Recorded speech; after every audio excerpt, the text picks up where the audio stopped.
Hey guys, this is part two to part one. That first video I posted about the 2012 GMC 2500 B&W gooseneck removal going back into a 13. In the process of getting this thing taken out, I've actually noticed even more problems that the original installer didn't do correctly. First of all, they never took the time to hook the exhaust hanger back up.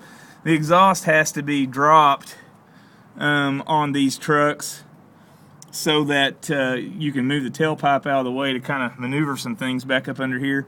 Well, they never took the time to rehang the exhaust. Here's your rubber hanger, and there's the exhaust pipe, and that means this thing's just under here floating around.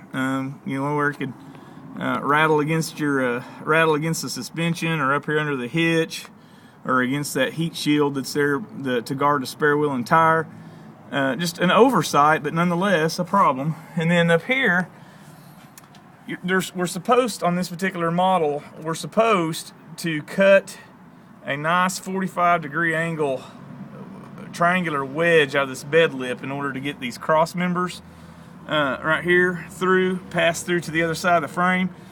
And what they've done is they've just taken like a large pry bar or a crowbar or something. They just stuck it up in here on top of the frame and just crammed that thing up, and they've bent the bed lip up in order to get the cross members through. Now, this is damage that you're probably never going to see with the fender liners and everything in, but that could possibly dent the bed floor up.